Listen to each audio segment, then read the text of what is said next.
Yo, what is good people? It is Thursday night. That means it's collecting uncensored time, and my guest this evening is somebody that I have been excited to have on the channel for a bit now. His channel is pretty new this year. He is a CBC Award finalist for Best Unknown, if I remember that right. And super, like, his collection, what I was talking to him in the back, and like, he is the definition when you watch his channel of somebody collecting what they love. Like, that is his channel. That's what it's all about. And I think y'all are going to love him as well. If you don't already know him, it's Nate from Haul Yeah Comics. Let me go ahead and let's get him out like we always do.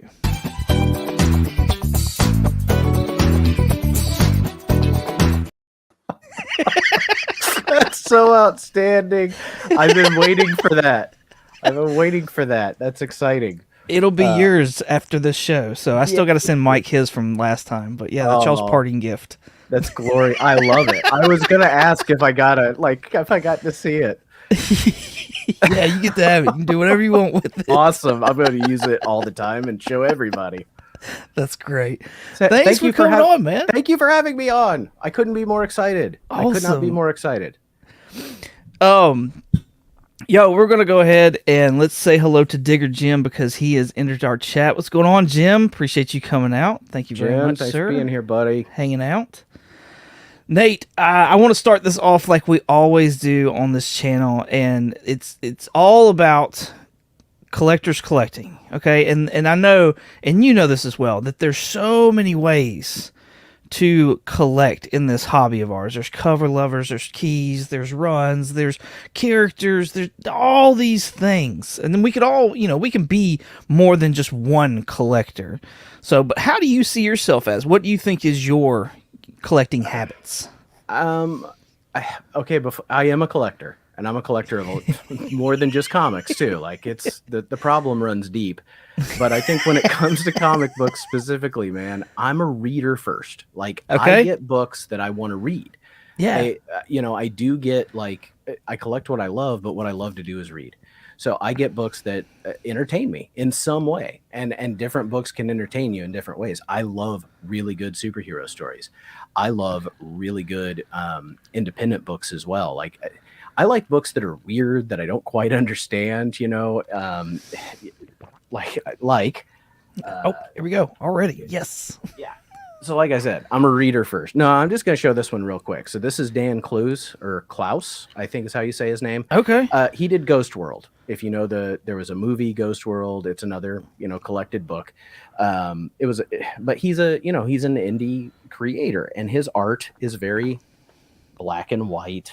And his characters are strange. His stories are strange. And I can't say that I fully understand them. But I love this kind of stuff because it makes me think. So, that I picked up as a trade. It's not like something I would probably grab as as individual issues necessarily. But I guess what I'm saying is, like, I have a wide range of reading, topics that I like to read. I don't stick with just superheroes. I'll run the gamut. And then on top of that, so on top of being a reader, then there's like runs that I do try to put together. And I made a list. I showed you when we were backstage. I started making a list of all of the things that I like collect. And it got real stupid real quick. But like, that's when you was gotten fun though. Yeah, it was. I was going through. I was like, oh, I want to read that. I want to read that again. The thing I do with runs, I try to pick books that aren't probably going to get a trade or an omnibus, right? Like, this is or a book that I would just prefer to have as individual issues.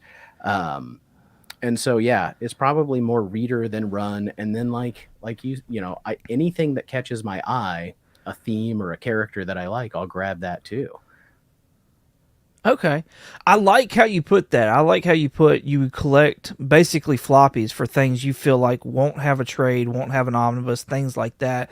Because I'm kind of running into that issue. Like, I'm starting to get some of the stories that I like. I'm wanting to get them in hardback. Yeah. And not so much have the floppies of those. But so how do you know? Like, how do you know when you're sitting there looking at something, what gives it away for you that you're like, okay, I need to get this in floppy because there's not going to be a trade of this? What makes you think that? Yeah, I can give you a couple of examples. Like one, it's just not popular. Like I Okay. like it because it's you know what I mean? It's niche Yeah. or kitsch.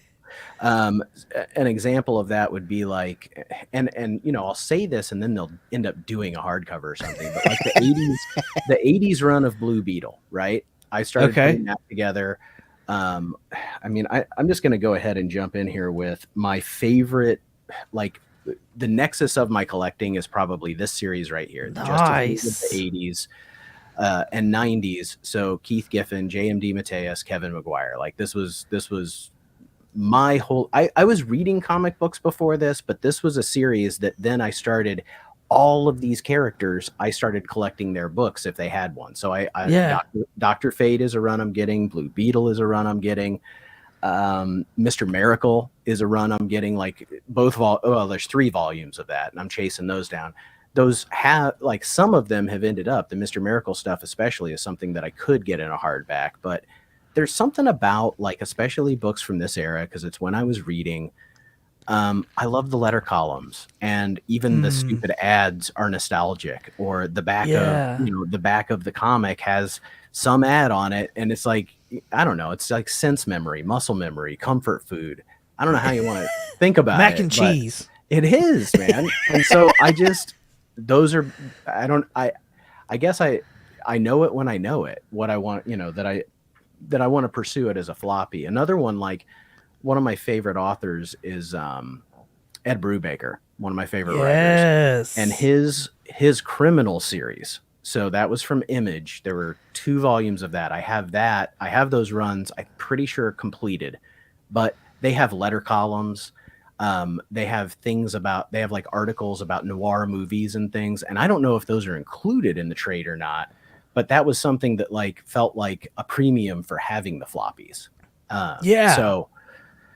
So stuff like that. And then, like, I'm collecting Warlord, which is a 1970s, 80s DC, like, barbarian type of title. And they literally just announced a couple of weeks ago, we're doing 2 omnis of it. We're doing 2 volumes of Omnibus, which I'm like, thanks. But like, sometimes an omni too, like, sometimes it doesn't look quite right, when it's not printed on newsprint paper, it's glossy paper. Sometimes there is something, it's different, and I don't think there's anything wrong with it being different. It's just, you got to kind of be prepared for that.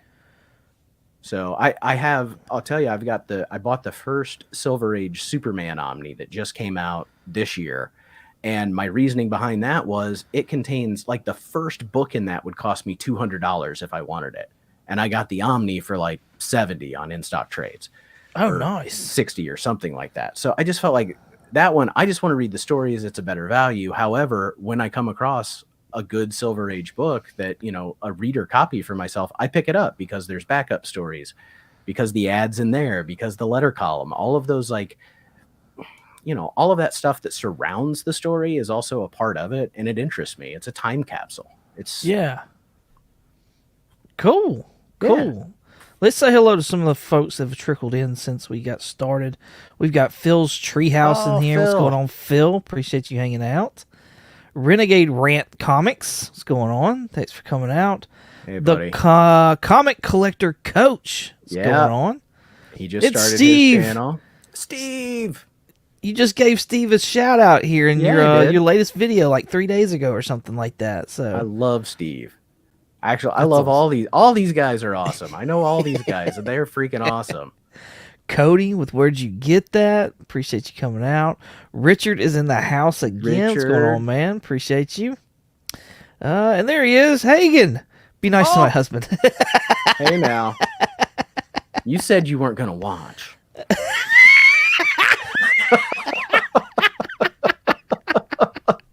That's great. Appreciate you, Hagen. Thanks for coming out. Cool. All right, so seems like it's more than just the stories in these comics that you like to read. You also enjoy just the extra tidbits. You were saying the editor's columns and stuff like that that's in there. And you did mention Ed Brubaker. Are there any other writers though that you really just like? Those like your top list writers? I mean, I would put Ed Brubaker very near the top of the list for me. Okay, Like current writers, Tom King. I, I don't know. you're You know, a killing lot. me. What's wrong? You don't like Tom King? I have a long-standing beef with Tom King. That's okay. Yeah, no. Because that's another philosophy I have, is that everything doesn't have to be for everyone.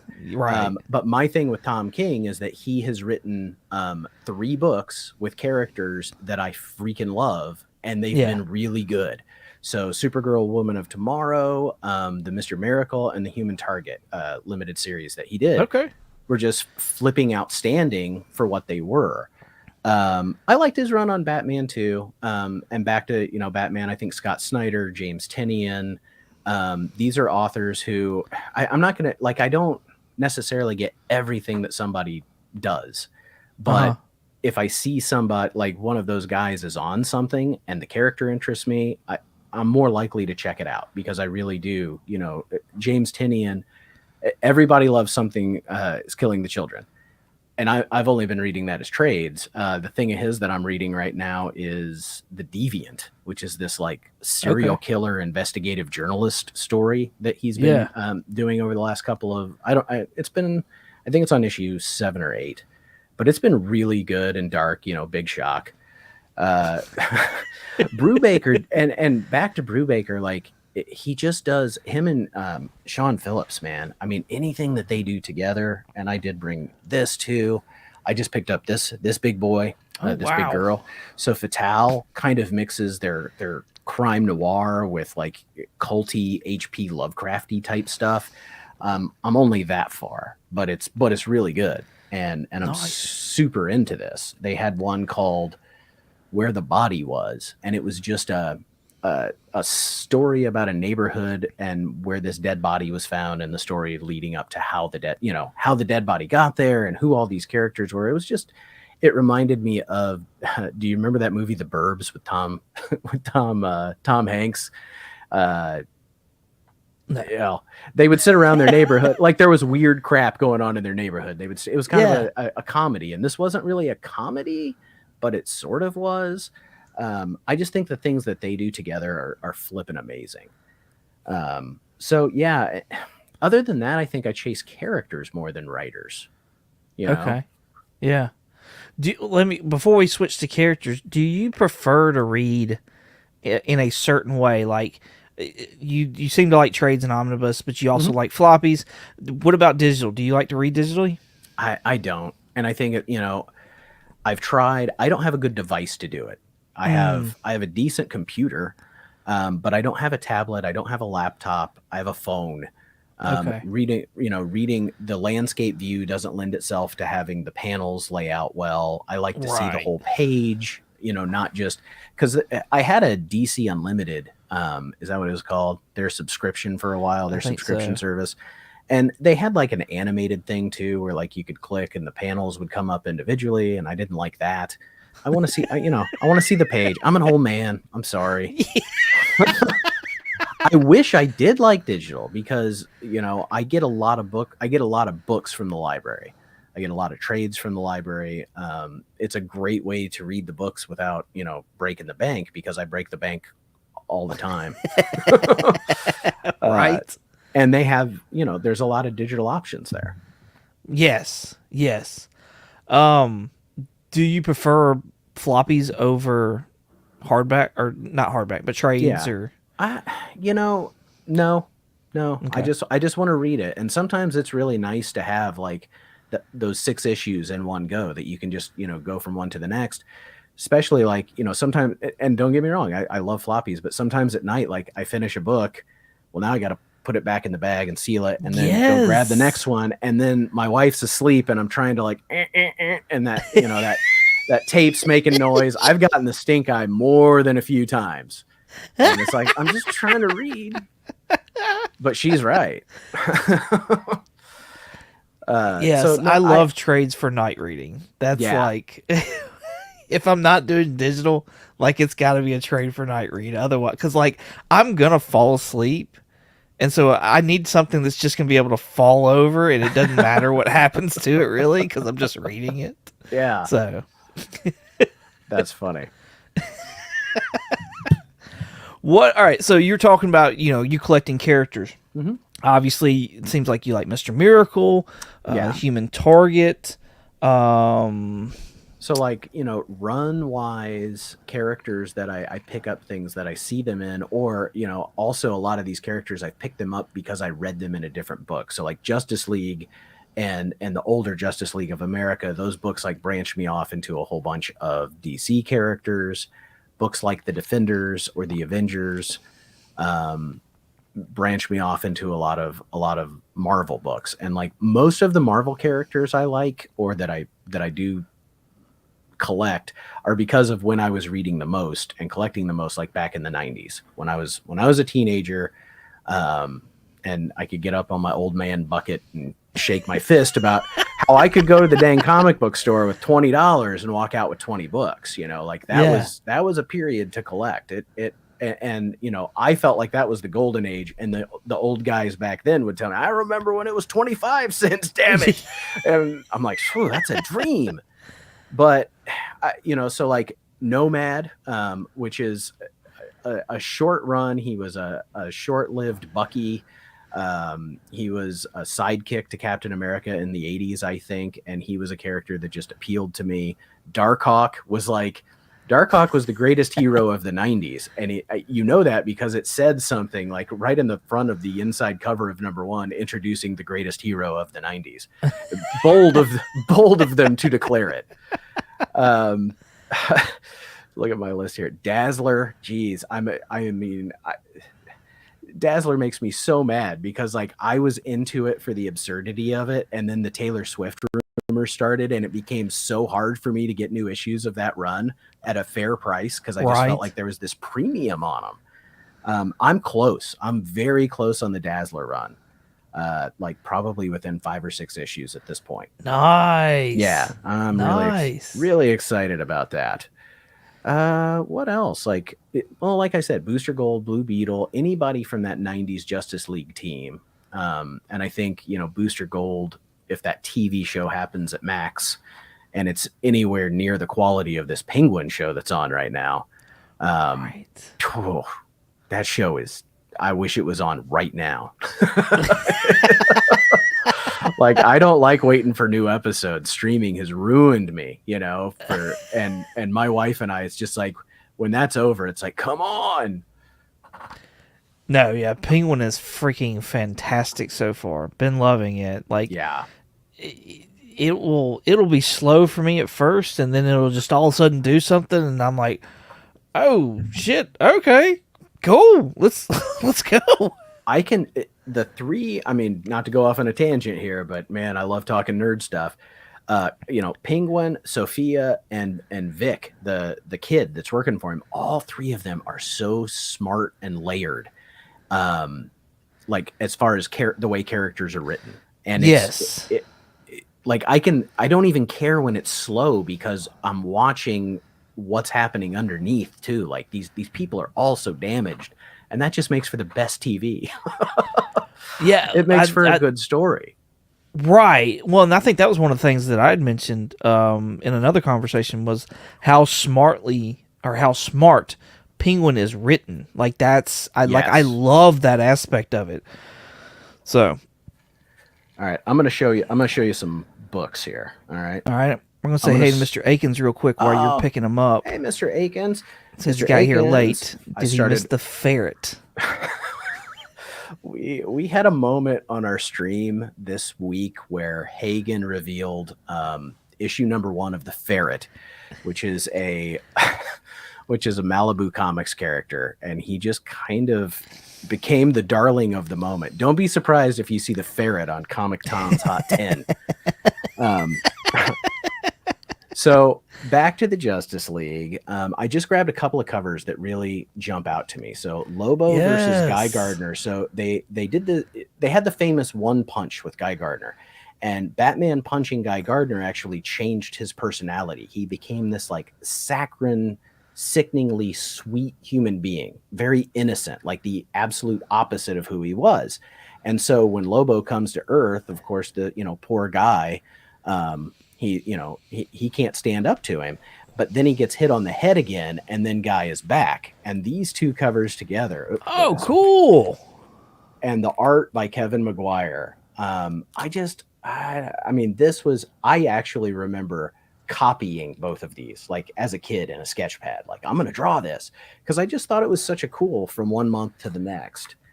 And no, that's very cool. I like it. I didn't even know that was a thing. That's awesome. It's awesome. Yeah. So this was a great run. It balanced comedy and heart, and the other thing I really love is C and D list characters, because I think writers are allowed to take chances with them. You're not allowed to take big chances with Superman, with Batman. Not that I don't like those characters. I mean, just, look around my room. It's everywhere. But I think with characters like this, you can take a chance. This was one of my favorite storylines of the whole thing. They go to this, the Justice League is trying to like get an embassy on this island called Kui Kui Kui. And meanwhile, these supervillains in the background, the Injustice League, they're there to count cards and break the casino. Booster and Beetle are like trying to scheme. They're trying to scheme a way to make all this money. Like, it's just schemes within schemes. And but it's funny. Like, it's hysterical. And it has, like, everyone would complain that didn't like this title. Like, they're never even superheroing. And I'm like, I love that they're never superheroing, because I could see that in something else. But I also understand where people would say that's the Justice League should be, a big set piece. It should be big super action. But I think that's why I liked it. It was so unique and so different from what you would expect from a Justice League book. So that era, it ran about 5 years. They had two titles: Justice League America, Justice League Europe. And Europe didn't run as long as Justice League America did. And as soon as it was over, they went to, it was the 90s and everything was kind of extreme and whatever. And they did that with the Justice League. So they brought Superman back and Batman, and it just, there was no heart, it was all about the spectacle again. And I completely lost interest in those titles. And I don't have many of, I have some, but I don't have many of them. And this one's gonna, I tell you what, this will end with something really cool that I just picked up. So you may not know that I have this now. So another character that I chase is Dazzler. Nice. I do. So the reason, I've said this before on my channel and a few others, but this is my actual childhood book. This is a Marvel Team Up 109, cool. where Spider-Man, Dazzler, and Paladin team up against the thermoneutronic man or something. This was one of the only books I had as a kid. So I loved Spider-Man. Like, he was my Trinity, was Batman, Superman, and Spider-Man. And then, like I said, Spider-Man, became my bridge in Marvel Team Up to these other characters. And I'm like, well, Dazzler seems interesting to me. And I think she is an interesting power set, So then this is that same issue. This is a reprint. This is Marvel Tales 232, but this cover is by Todd McFarlane. And there's a whole lot of dazzling going on and a lot of speed lines in the back. But man, is that sweet, That is cool cover. I love Todd McFarlane. And the fact that he drew one of my favorite characters is like so flipping cool to me. One of the reasons I really like her, beyond the absurdity of her powers, for people who don't know, Dazzler is like a disco queen who converts sound into light energy. And she was created in the 1980s when disco was over. And that's hysterical. Like, I could, you know what I mean? Like, Stan Lee's like, I just heard this new music. It's called disco. And they're like, Stan, it's dead. No, it's new. We're doing it. So, but Bill Sienkiewicz would do these. He did a bunch of covers for New Mutants, and he did a ton of covers for Dazzler. And this is my favorite one of his. Yeah. And it's perfect for the season, right? So Dazzler and Schiller, my copy's not great, but I just really want it for the run, and I'm happy to have it. This one can run a premium. This book is, there's so many. I mean, I think there's like 10, maybe maybe a few more than 10 of Bill Sienkiewicz's Dazzler covers with his painted style, and they just elevate it to another level. So I do have the first issue, and then this issue 42 is the last issue, and I feel like that's like, I do that a lot. Like, I'll find when I'm collecting a run, it's like, oh, I got the first one and the last one. Well, I got the bread. It's time to make a sandwich. So I got no choice. You don't want to eat empty bread. You got to put some filling in there. So, I may as well get the rest. And like I said, I'm real close on this. So if their first issue is not their first appearance, I kind of consider that part of the run. Like, I want to get the first appearance. And as you know, right? You know what I mean? Like, I don't know. I just kind of, I think if I like that character, now I got the run, I also want that first appearance. Right. And Dazzler is like, holy crap, no thank you right now. Stay away from the crust. Don't you cut the edges off my book. But Dazzler's so expensive right now. Uncanny X-Men 130, but I did get a copy. Oh, nice. I'm very stoked about this. So, I have been chasing this for, 2.5 years basically. And the price has just been way too high. I kind of put a ceiling for myself. I'm like, I'll pay $80 for a good copy, like one that looks really good. I'll pay $80. You can't tell, like, this looks really good, but if you get close, it's not. It's chewed up on the top. The spine is in terrible shape, but dude, I paid $20 for it. Oh, and nice. I could not be happier. Like, it's there, right? Like, now it's, if I can find a better copy for a better price and upgrade, great. And then I can get my $20 back on this, I'm sure. But I don't have to. Like, I'm not the kind, I am not a 9/8 guy. I don't own one slab. It's just not something that is important to me right now or yet. I'm not saying never, because that's, I don't, you said earlier, like, there's so many ways to collect in this hobby. And I think we have to be accepting and celebratory of all the ways, even if it's not the way we do, because the hobby is not that big. Like, it won't take much for it to kind of collapse. So if someone's into variant covers, I'm not. I'm glad there's variant covers for them. I don't have to buy it. Right. I'm not a slab guy, but I know there are people that only do slabs, and that's cool. Go for it. Collect how you want to collect, and collect what you want to collect. And I don't know, like with YouTube especially, there are people like Mike. You had Mike on from Lunch Money. He doesn't collect books that I'm into per se. Like, he's an X-Men guy, and I am not an X-Men guy at all. There's a couple of satellite books like Excalibur and X Factor that I liked, but as far as X-Men was something that I'm not into it. But I love watching him because he is so into it. Like, I'm attracted to his knowledge of it, his passion, and that goes for a lot of these guys that I watch. Matter of fact, I mentioned it before, Renegade Rance is in here. He had a video where he completed his Ghost Rider run, and it was one of the coolest. I'm not a Ghost Rider guy, but it was a really cool video to watch and listen to somebody's journey as they put together something that was meaningful to them, that they're into. So that's kind of why I don't. Any book that I'm going to show has to be something that I got for a reason. Otherwise, I feel like it's just hollow. I don't just want to show something and say, this is worth this much money. That's not fun to me. That's not cool to me. I got it because this is on the cover, or because this character's in it, or because this happens. Like, I have to be entertained in order to be entertaining. So do you think that the main reason that do you think reading has a big part as to why you don't do a whole lot of slabs?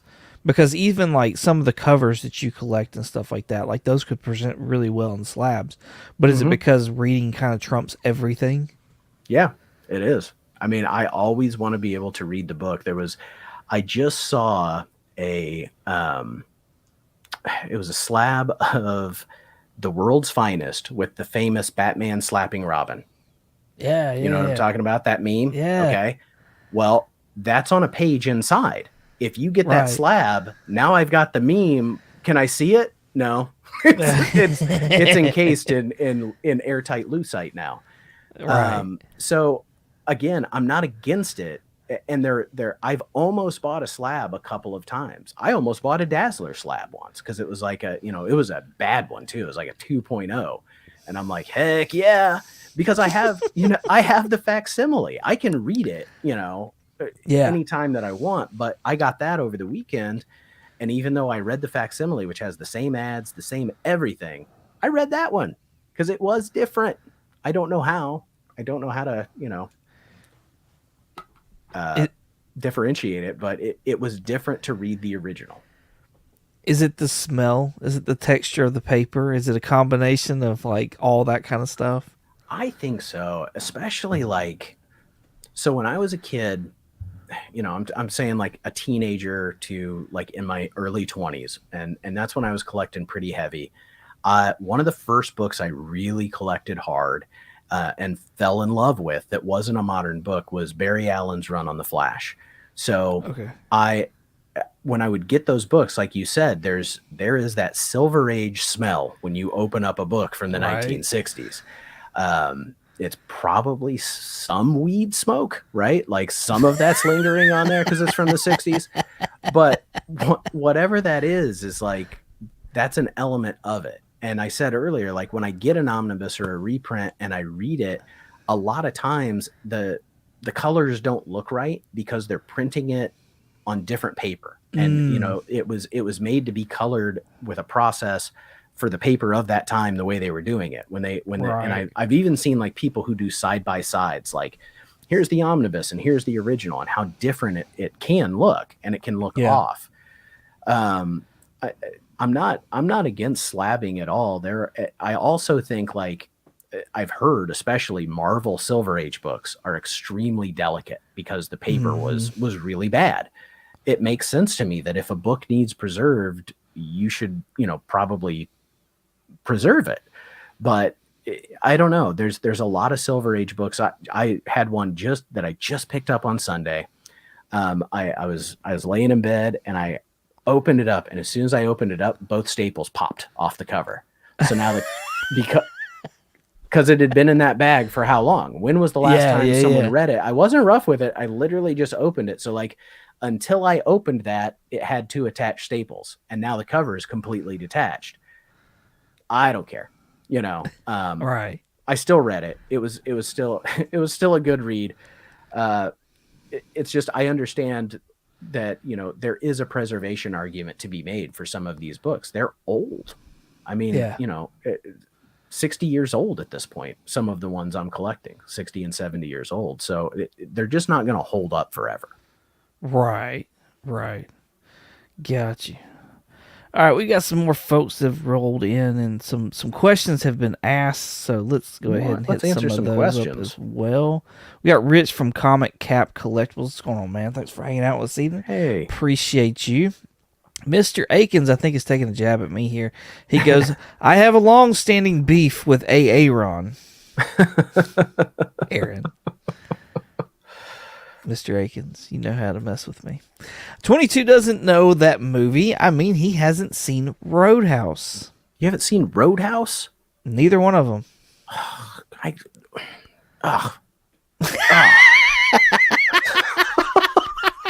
These are classic films.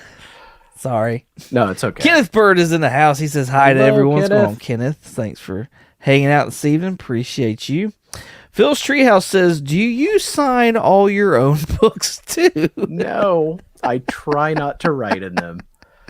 But there are so many Silver Age books I have that have like, Timmy, David, like they wrote the kids that wrote their name in crayon or whatever on the cover.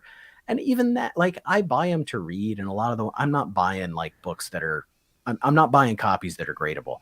So even when I see that, I'm like, it's like a date stamp, it's almost a little bit of the pedigree. It's this the book's personal history. And I am interested in the history of comic books. And like when I, like you said, when I read a floppy from 1960 and I see ads for comics that oh, that came out at the same time. Or a lot of times, especially, like, I'll see something, I'm like, I've never seen this book, like, in the wild. They're advertising this particular comic and I've never seen it. And I love finding a book I didn't know existed. I feel like when I have that, I'm art, even though I'm sitting on piles and piles of stuff, but I feel like I'm kind of archiving and preserving it by having it and having knowledge of it. Like, Yeah. I don't know. Got you. Let's see. Yeah, that's about it. Okay. A lot of people talking about Pretty Rolling Paper. Oh, Steve, you hippie. For nostalgic tastes. Steve, don't smoke your books. That's fantastic.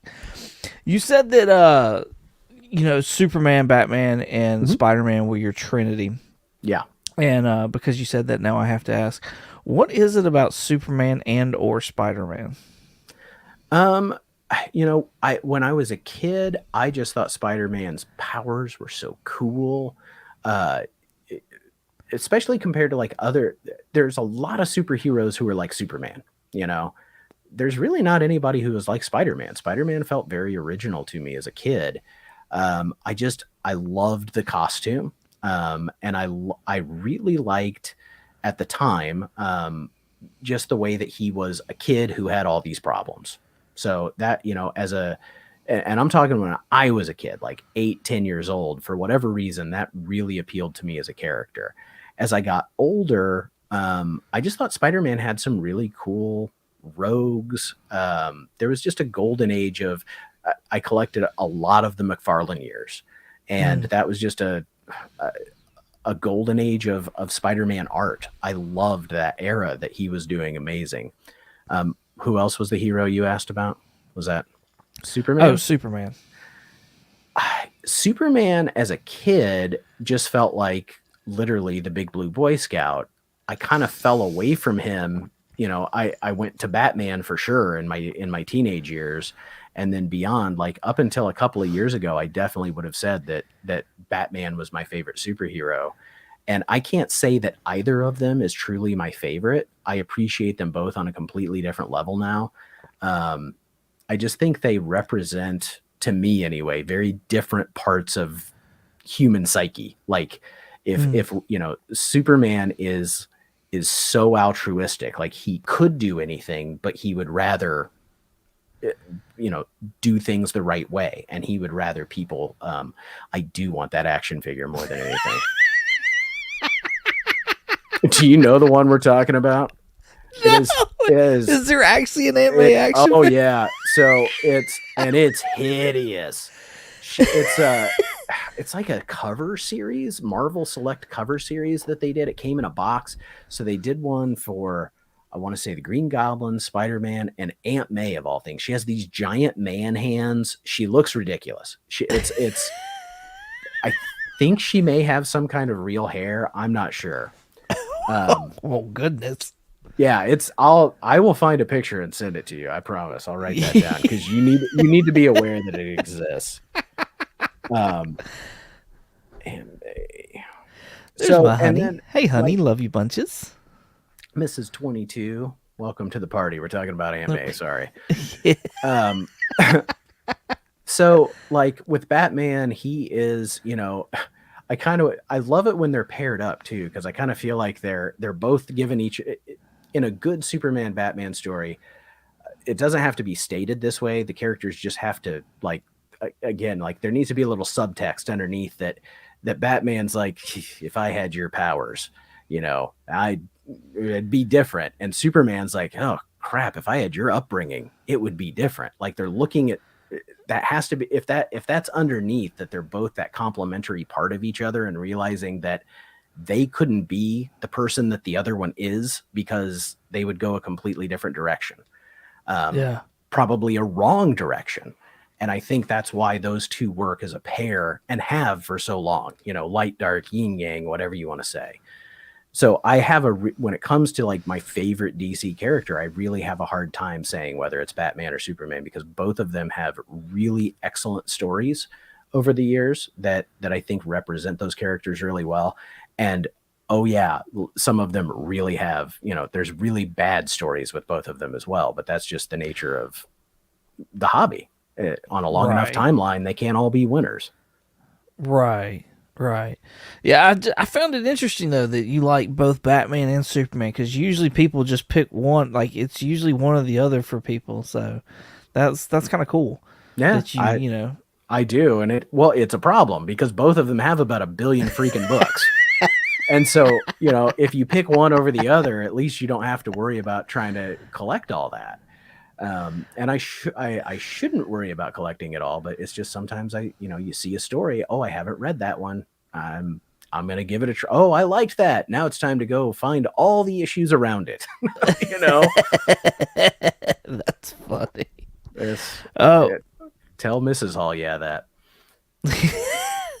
Nate says, Nate, okay, let's see. That's Nate. No, you're Nate. Renegade. Renegade said Nate wanted the action figure variant. Seth 11, what's going on, man? Thanks for hanging out with us this evening. He says, even with those big boobs may gross me out with those man hand. It's such a hideous figure. I can't wait for you to see it.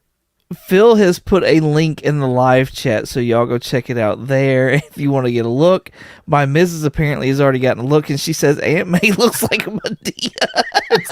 It does. It's the Mrs. Doubtfire of Aunt May action figures. Oh, Peter. That's hilarious. Oh. Well, no, you hadn't showed a book here in a little bit. Okay, I was going to say, you want to show off? Heck yeah. All right. I'm going to go into, I have all these different sections here. I'm going to go into my absurd section here right now and just show off a couple. So we've got, I love public service books. So this is Captain America Fighting Drugs. I just found out drugs did win in the end. But the story does just end. It ends on a cliffhanger. And I'm like, you've got to be kidding me. These one shots always wrap it up, right? Right. And this one didn't. I guess there's a second issue. Somebody messaged me on Instagram. Was like, hey, I found it. There is a second issue. So maybe drugs didn't win.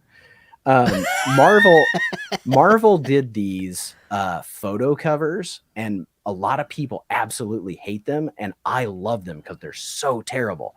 So here's the Amazing Spider-Man, right? Yeah. I mean, people hate this cover. I have 3 copies. I love this one. So Captain America and Spider-Man. I've done a little bit more research. Like there was a time period where Jonathan Frakes, who played Commander Riker on the Next Generation Star Trek, he was a live action Captain America at like events and things. That's something he did as a young man. A young actor, and I was really hopeful that this was him on the cover. I don't think it is. There was something I read somewhere very recently about these photo covers. This is one I just got. I got it in an AOK from David, still only 35 cents. So this one came to me all the way from Australia. Nice. But yeah, it's the Dazzler live action, and then there's other ones too. These are the only 3 I actually like that. Cross. I do too. This one, I don't know how cheap this one is. I know the other 2 are like panned and poo-pooed. Here's a couple more weird ones. So it's only a 4-issue series, and so now I'm only 1 away. So this is Prez issue 2. So in the 1970s, DC decided that what kids wanted to read was a comic book about a teenage president. It lasted 4 issues, shockingly. And it didn't end. It had to be wrapped up in an Adventure Comics Supergirl issue, which I have that as well. So I now have 1, 2, 3. I'm missing 4, and I have that Supergirl. That was during the same time as Mr. Miracle as well. So I guess he won out. Like, right? This is based on it. There was a toy line. I got some friends that were really into this toy line called Crystar, the Crystal Warrior. I mean, that cover is awesome, and that's why I bought it. I was like, this is wicked awesome. It is not a good read. Everybody, I mean, it makes sense because it's like an 80s toy line, but everybody's named after rocks in it. So it's like, Lord Feldspar, yes, Madam Onyx. It's hard to finish, but I did. I have a friend who loves the toys, and he bought the entire miniseries, and he was like, I have instant regret. I was like, I'm so glad I only got the first issue. Here's a freaking weird one. In the, Smokey and the Bandit, Clint Eastwood made a trucking movie too. So like trucking was the thing, right? 18 wheelers. Yeah, yeah. And Marvel got in on it with a book called US1. And so I found this in I got this for 50 cents actually, because it was $1 bill. Nice. It was half off. And I don't have many issues of this, but I have the first issue. And then I love this one because it does give me big, Smokey and the Bandit. Like, this is the Smokey, right? But if you see, the truck is surrounded by chickens. There's chickens everywhere. And I haven't read this one yet. I just got this in a collection a little bit ago, and I was so excited to have another US1 to read. Even more. It kind of looks like Robotnik on top. Yeah, very much. Yeah, you're right. Absolutely. This is like a cross between what was his name? The guy that played Smokey, famous actor. To the moon, Alice. It escapes me. It always does. But this is so dumb. I don't even know if I need to I won't even show that, but I will show this. So another stupid book I collected. Alf. Yes. This is a hard one to put together. I don't know why. Whenever I find single issues, they're not cheap, and I'm sorry, this should be $1 book. So like when I find them cheap, I'll pick them up. But this, I love another photo cover. There's quite a few. Yeah. There's most of them are drawn, so this was a cool one to find. Do you have the seal one? I do not have the seal one, and that one's gonna cost me some money. Right. You don't know the Jackie Burbs. Gleason. Yes. Jackie Gleason, thank you. So you don't know the Burbs and you don't know Roadhouse. Do you know Krull? No. Oh, okay, so this is an 80s swords and sorcerer movie. He's holding it. He's holding the weapon. You can't see it. It's kind of like a starfish, and it's called the glaive, which is stupid because a glaive is a glove. Like, it's an armored glove. This is not an armored glove. This is like a medieval ninja star. So this movie is not great, but it has a special place in my heart. It's very 80s, very swords and sorcery. And I have both issues of that. It's only 2 issues. Nice. So it's an adaptation of the movie. So I picked those up at one of my favorite shops to go digging at. And I will end my absurd section for right now with the most absurd book I have found in a while. And no, it's not the Ferret. Unfortunately, I don't own the Ferret yet. I mean, I'm not saying I didn't go on eBay and order the first 6 issues of the Ferret. I'm not saying I did that.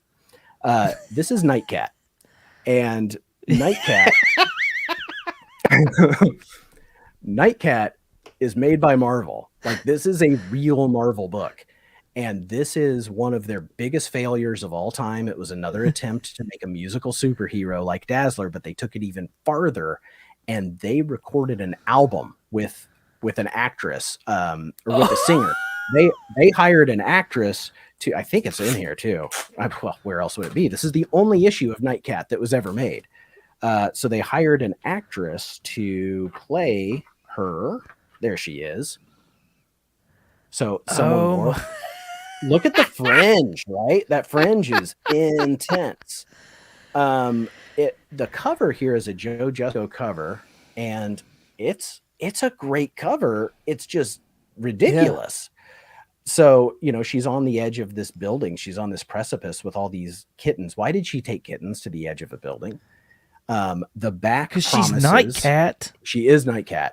The back promises something that I think does not exist, and it makes me sadder than sad, and that's the Nightcat Collector's Edition t-shirt featuring the cover of Nightcat. I'm going to make my own because I need to have it. So, but this is like, I actually learned about this from Comic Tropes, which was the first YouTube channel I ever watched about comic books, and he does these great like reviews and summaries of old Golden Age books and absurd books, and that's one of the ones he did, and it was so funny. And then this year I came across, like, I've never seen it. I'd only heard of it from his video. And this year I came across 2 copies and was just like so excited. Phil said that I bet she'd like ferrets. Oh, that's the team up that needs to happen. The ferret and the night cat. It is time to get the fanfic a rolling. So the woman that they got to portray her, she honestly looks like she'd be Elektra from the Frank Miller Man Without Fear storyline. Like if you've ever read that and you know what her hair looks like and stuff, like that reminded me of Elektra.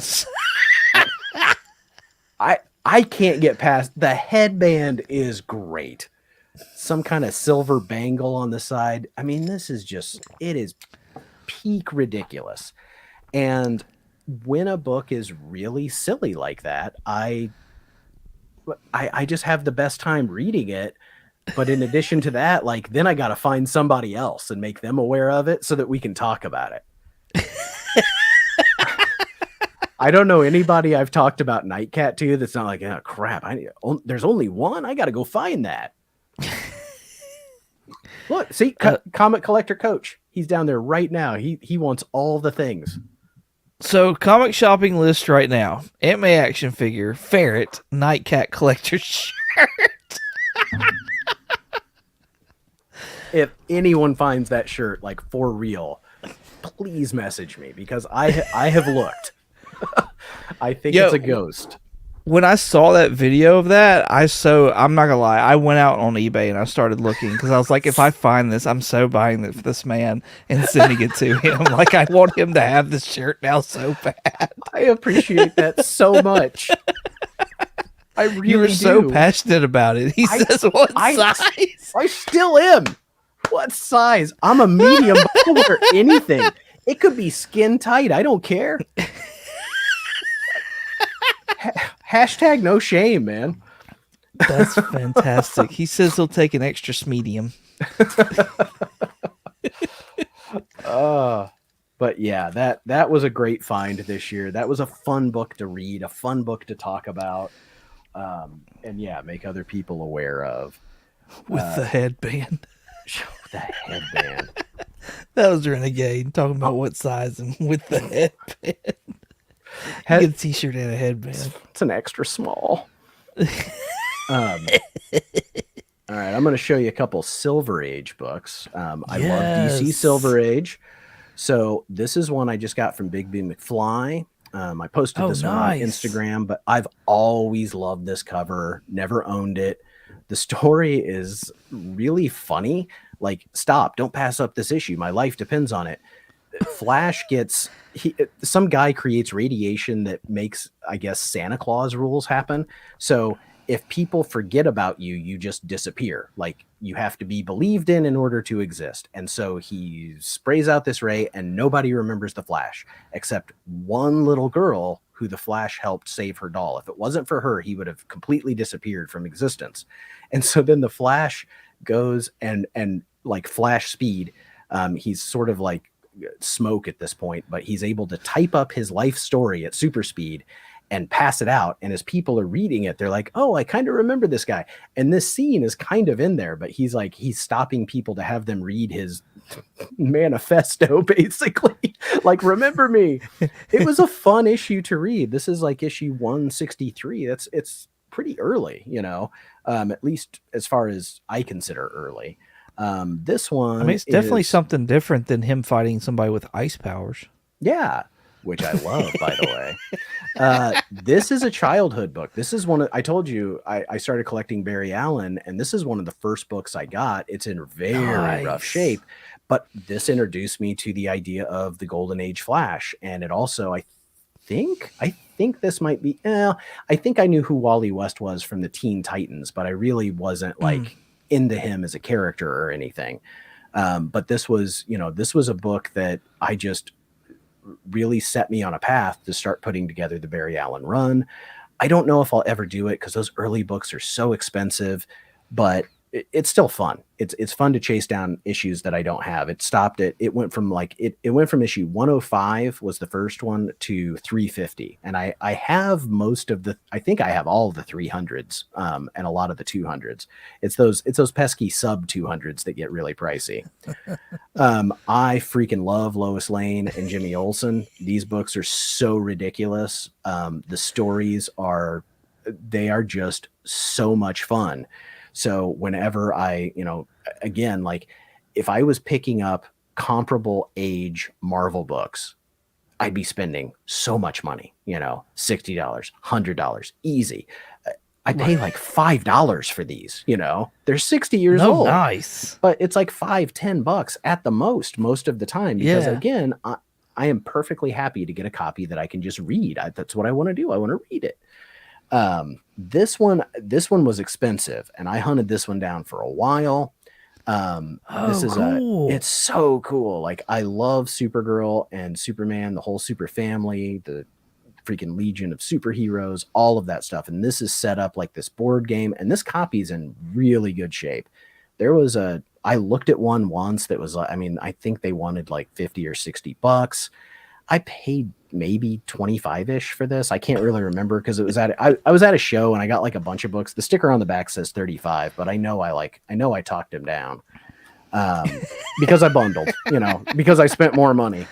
But I just I'm a board game collector too. Like, I love to play board games and card games and stuff. And so like the fact that this is a board game motif and it's just really funny when you read it, like there's a mermaid thing on there. Or, my personal favorite is where is it? Right there, where she Linda becomes fat, lose one turn.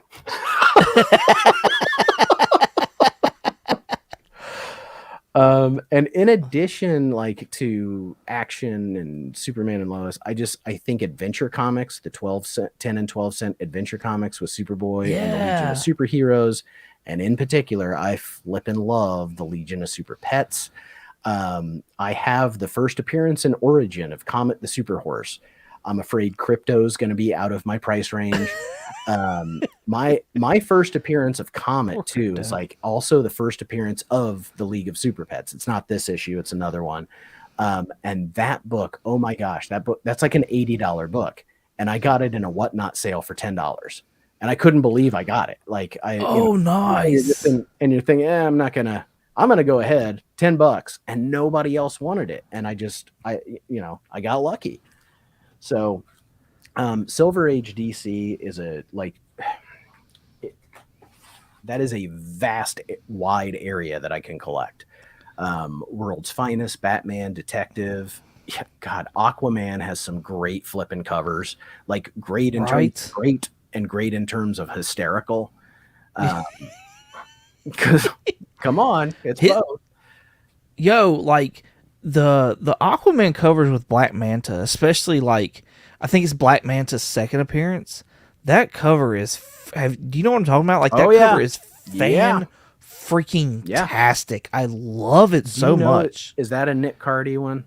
The old Nick Cardy. I have no idea. Yeah. I really find his covers to be amazing. For color commentary, the cat's name was Streaky the Super Cat. Streaky the Super Cat was the pet of Supergirl. Crypto was Superman's. Comet was Supergirl's, and Beppo the Super Monkey was Superman's when he was a baby. I don't know exactly how he ends up back in regular time. Silver Age, man, it's just amazing. That's funny. That's hilarious. How about I show you another part? I'll show you a couple. I think you've seen some of these, but I think some of them are worth seeing again. So like, I love body transformation, and a lot of that is from Silver Age. So this is where that all started for me, is the giant head Flash. That's a good one. It's a great cover, and it's a fun story. I mean, look how terrified these people are of this giant, he's like giant melon, right? And he's got to be thinking it's going to be really hard to run fast carrying this thing. And no aerodynamics. No aerodynamics at all. Couple that with the other one, and this one creeps me out, and that is Flash 133, where he's turned into a puppet, man.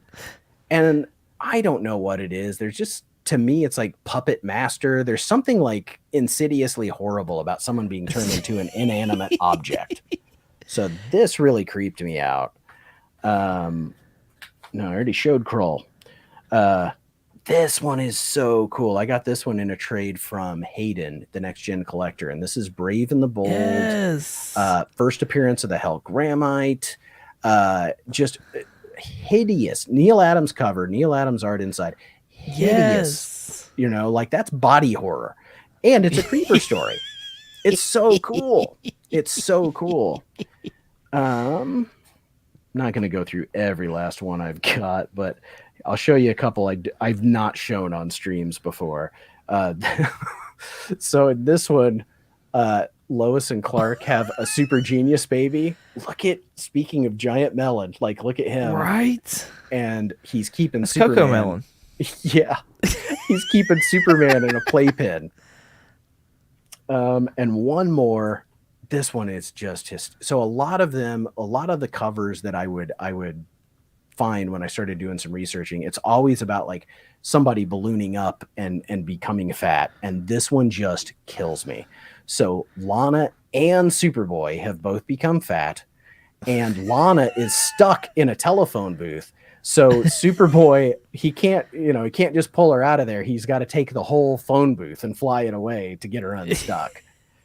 Just stuff like this is so kitschy and weird and hysterical, and I just love it. And then, sometimes the stories are hit and miss. Sometimes like the things on the cover just happen for a second, but sometimes they're sometimes they are the whole story, and I think that's really cool. So do you have is it a fascination with like does it go as far as body horror? Yes. Like I know some people are like, oh, yeah. I love body horror movies or whatever the case is. Like, is that? They creep me the crap out. Okay. They do, but I'm fascinated by it. So movies by David Cronenberg, Scanners, there's all these like 80s practical effects movies.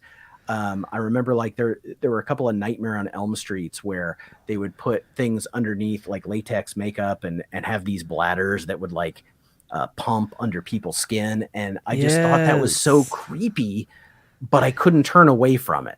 And I definitely think there's a connection there.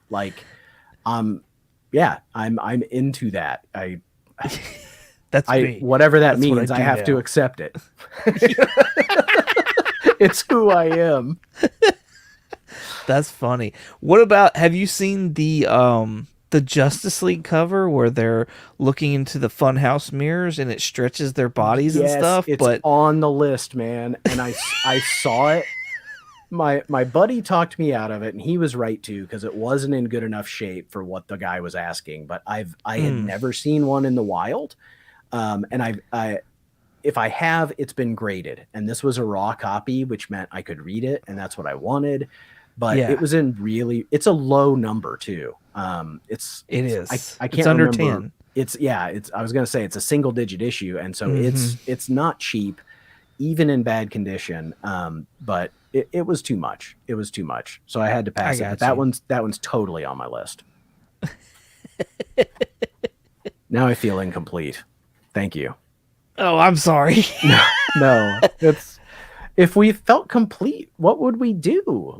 That's part of the drive, man, is I'm into this and I found this part of it and I enjoy it, but there's still something to look forward to at the end. I don't know. I think I'd be sad if I completed all of my runs at once. That's what I was going to ask you. Do you ever worry about getting to a point where you're just content and satisfied with your collection? Quite the opposite. I worry that I could get overwhelmed. I probably have. I mean, you showed me your wall, and I feel like mine is comparable. And yes. I feel like I'm afraid I'm going to have a breaking point. Where I'm you don't have time to read all of these. You don't have time to reread the ones you're collecting. Why are you doing this?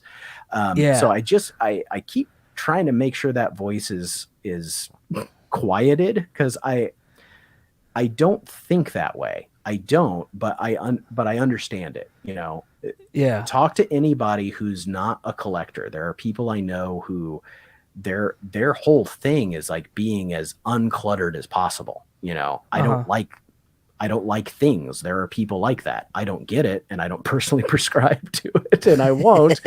I love things, but I can see like getting to a point with this where it's like, not that I would get rid of everything, but like where I'm going to have to streamline, you know, because when I look at Uh-huh. this list, it's like, okay, maybe this is too much for you to handle, you know, and honestly keep. Like, why?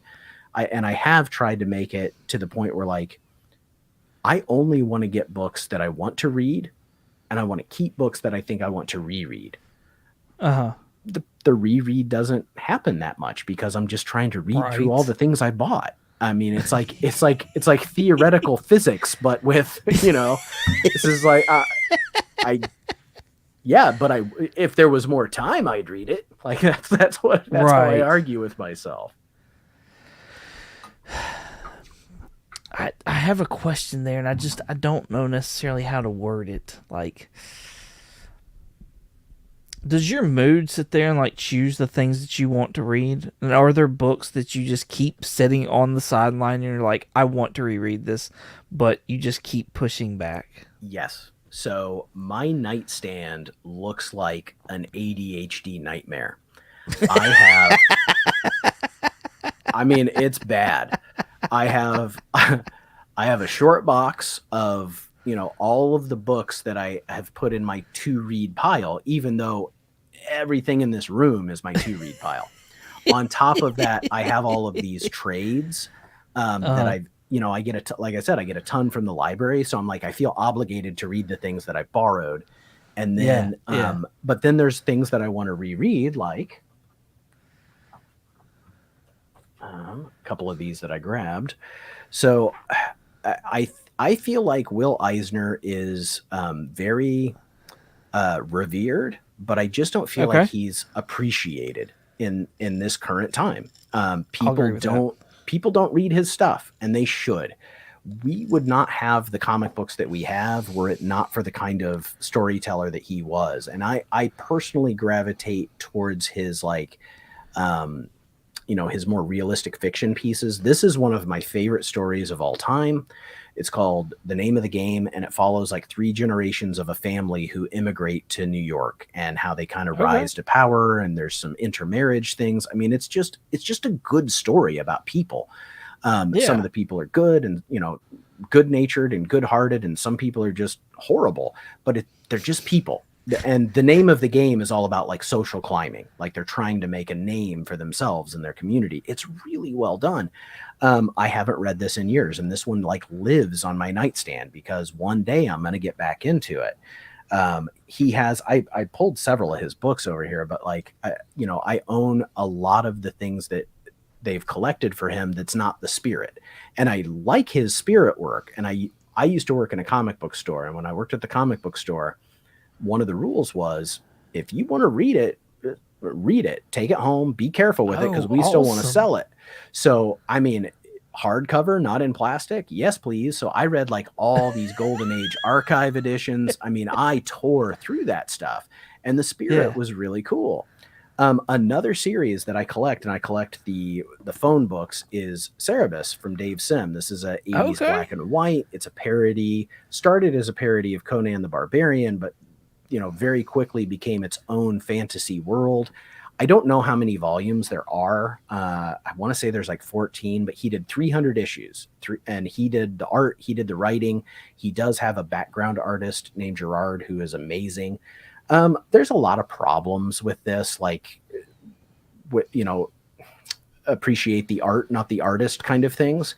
But I mean, there just are, and I'll be honest about it. But I still love this book for what it was for its time. I'm a big independent fan, um, especially from that time period, which would be a wonderful transition. Real quick, if we got time, I'll show you a couple more books. Oh, absolutely. We got time. No, that was my Okay, mistake.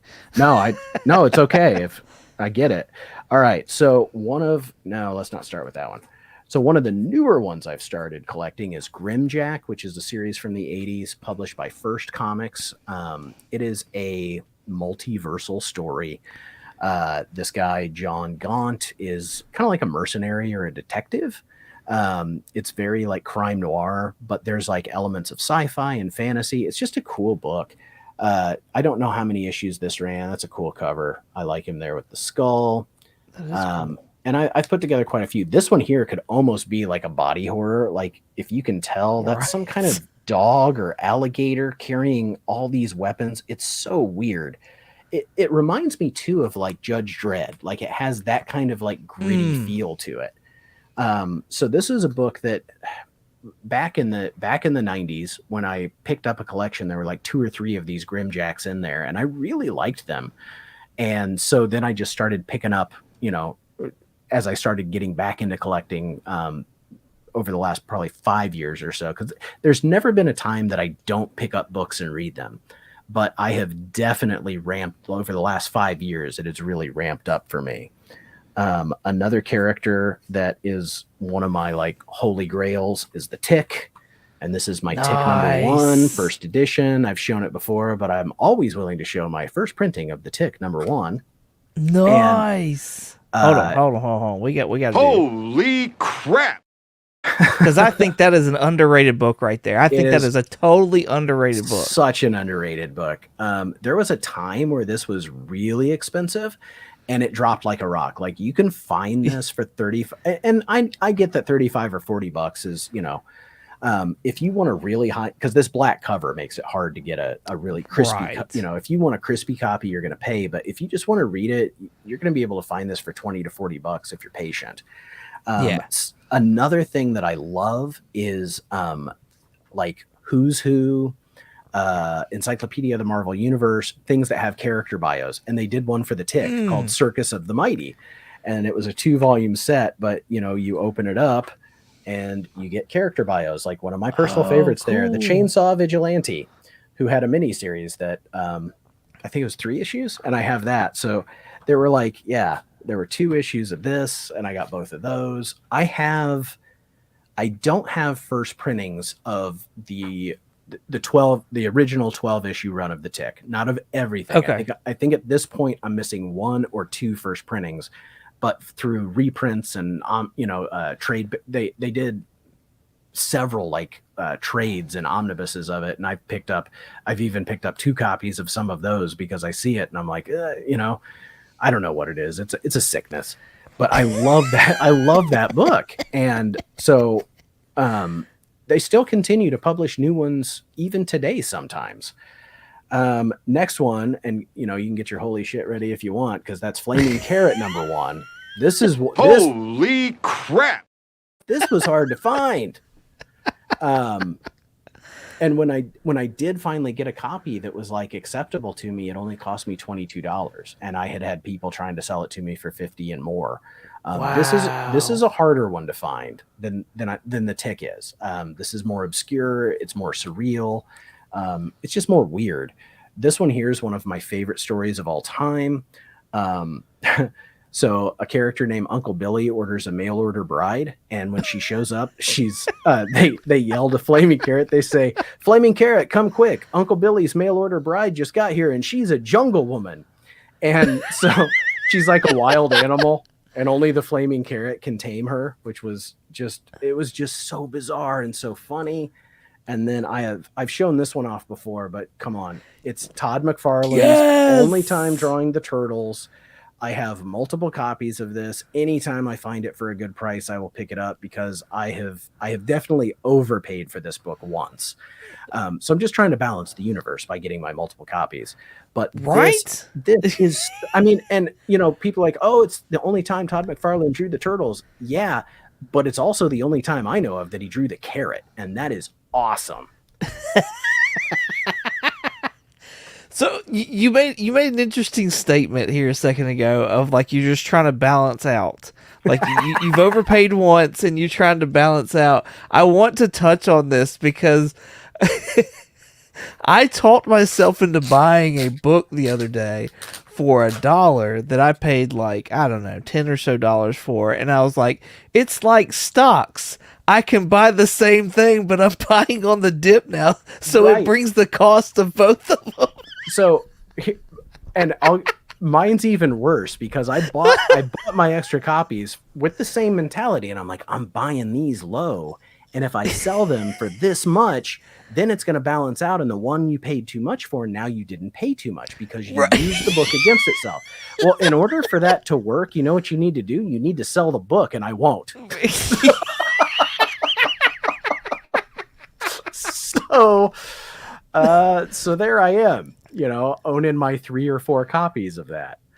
That's funny. I have a couple more here I want to show off because I think they're wicked awesome. Yeah, they're in the right order. Okay, so first, this is, I've said it before. At one time I owned the first 4 issues of the Teenage Mutant Ninja Turtles, first prints of everything except number 1. I sold those. I sold a lot of comics towards the end of the first time I was moving out of state. I had to get rid of stuff. I couldn't keep it all. Yeah. And so there was money in the Turtles and there was money in Spider-Man. Now here's the thing. 1990s money was very different. Right. What I sold them for was fair at the time, but it is gut-wrenching to think about today. So this was one that I didn't sell, though, and I didn't sell it because it was a second printing, and the guy he's like, I don't want no second printing. I think it's more awesome. So this is Turtles 4. Yes! Holy crap! we're just going to go back to back.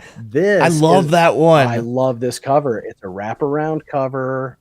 It's the cover for the NES video game. Yes. This book is, I'm slowly building my Turtles collection back up. I've got more books now than I had back then because I wasn't as into it. I got more into it as I was older. I appreciated more the indie stuff. This one is like, come on. I mean, that is just... this was also like when I was a kid. I remember seeing this, in the video rental place, and it's right, because that's where you could rent a video game. And I'm like, why are their masks all red? Shouldn't they be different? Because as a kid, you thought it should be different. Right. It wasn't until I was older. This one I picked up at a show not too long ago, and it's just cool. Nice.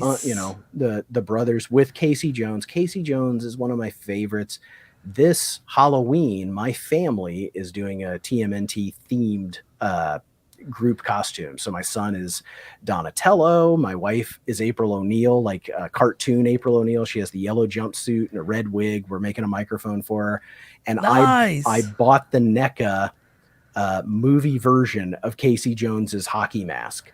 So the replica, and so we're doing it, and I'm super excited. I even got a hockey stick just a little bit ago, like a couple days ago. So I love when he's on the cover, and then this one, I don't know, man, I just love it. I love Splinter with his, he's got the pizza board that he's going to go swinging. So again, just a book that I really I love it. I love it when Eastman and Laird write it. Like, they have a mythology, but I also love that they hand it off to other people to tell a 2 or 3 issue arc. And then, it'll be back to something else. And, the black and white indie stuff from that era is very appealing to me. And it's something that I love to collect. Have you had any kind of appeal with you liking body horror and black and white indies? Has The Walking Dead appealed to you at all? Oh yeah, I have. So I started collecting The Walking Dead around issue, I want to say I started with issue 13 because I got the first 2. Nice. I was at Chicago Comic-Con back when it was called Wizard World. Kirkman, I love Kirkman. I read Invincible in the oversized hardcovers is how I've collected it. I chose not to go floppies for that. And Walking Dead, I was really, really into up until about, I don't know, somewhere in the 70s. I just kind of dropped off, but I have like 13 through something. And there's some big issues in there, man. I've got First Governor, First Michonne, a lot of deaths, Walking Dead was a great book, and it's something that I really want to go back. Like, again, the library will be my friend. I can go pick up those oversized omnibuses and read through it. I remember back in the time, what made me drop The Walking Dead was Price, value for my money. I liked it, but I would get a Walking Dead issue and I would be done reading it in 3 or 4 minutes. Like there would be so little, like not that it's not okay to tell the story through the pictures like that, but I just felt like it just wasn't giving me bang for the buck. And so I decided I was, I'm going to drop that title and I'm going to read it. I'll read it when they package it as a trade. And I did read more than I collected because, again, working in a comic book shop, I was able to do that. But I'm pretty sure the trade, my volume 1 and volume 2 trade are both signed by Kirkman. Nice. I bought them from him, like like he was at the table at Wizard World Chicago, even though he was a known thing, but it wasn't like I don't think the show existed yet. Right. It was being talked about. So it's like he was big in comics, but he wasn't, he was very, available. Like he promoted himself a lot, to get to where he is today, which gosh, he's got 2 TV shows that have done really well, more than that with The Walking Dead. Walking Dead is almost its own little universe now. Right.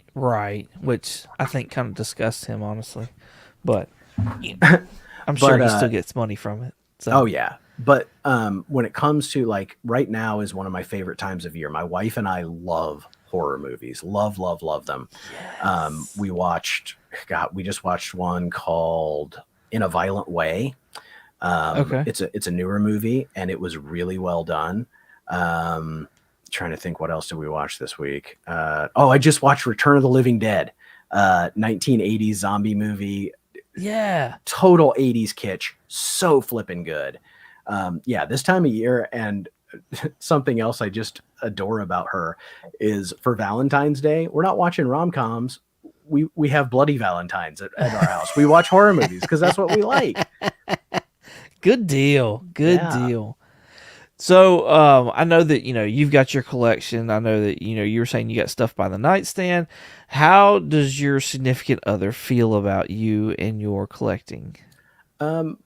She says you could be spending your money and your time on much worse things. She doesn't have to worry about where I am because I'm at home reading, or bagging or boarding or cataloging or whatever. And or talking on YouTube to people about the same. Yes. And that's something else is she's been very because this eats up a lot of time. Not necessarily this, a hangout goes a lot quicker, but when I make a video, I spend hours editing it. Right. Because I'm not great at it. I'm learning through these processes. But she's extremely supportive. She is also a fan of reading. We are both readers, and not just comics, but books and we just like to learn things, Yeah. And right now she is reading through for the first time, which I love for her, the Sandman series. I have those. Oh, cool. I, again, not putting that run together. It's the oversized hardcovers that I buy, which are they're beautiful. And there's just something about oversized format that I really like too. I feel like my eyes are worse. I actually have reading glasses that I have to wear that aren't these, because I see so badly. So at night, having an oversized book is nice.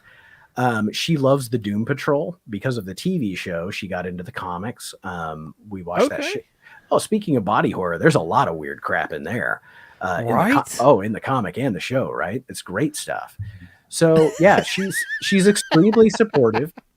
She's a reader too, and I love finding things and I put them aside that, especially newer things. So what's one? I'll go back to Tom King, your favorite, but he's got a series called Animal Pound that is it's like Animal Farm. And we've both been reading that. It's really good. There's a book about a kid, and then Image puts it out, called Grommets. You know what this book is? Yes. It's so good.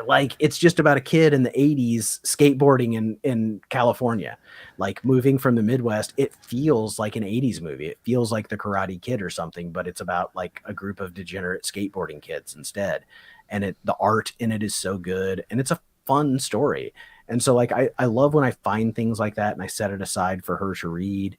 And she's like me. If it's a good story, I wouldn't give her like a ton of, random Teenage Mutant Ninja Turtle stuff, but I gave her The Last Ronin, and she read that and was just like, she's like, this was fantastic. I was like, That's a yeah, good read. it really was. I mean, that was a great book. It was a great story.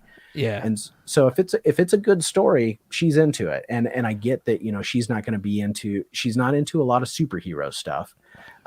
She wants more like, she wants good stories. She wants weird stuff. But, I think if it's the right superhero story, I could get her to read that too. And she'd appreciate it. Have y'all, well, first of all, I've said it on other interviews and stuff like that before too. I think that having a spouse that supports the hobby, or at least doesn't necessarily like just tolerate it, right? But definitely is like, yeah, you go do your thing. You know what I mean? And kind of She's so bad though, because no, she doesn't. Look, here's the thing, and I love her for this. So like, she'll send me a text of like, she finds, because I'm not on Facebook, so she'll send me a text on where she's found on Facebook, hey, there's a convention in this city and it's close to us. And I'm like, why are you telling me this? She's like, I don't know. Why am I telling you this? And so then a friend of hers, someone she works with, sent her a text. This was at the beginning of the summer. Hey, I'm at a garage sale and I found this box of comic books. And I know, and she's like, I know Nate would love these comics, and they were only $10, so I bought them. And it was an entire box of Star Trek stuff.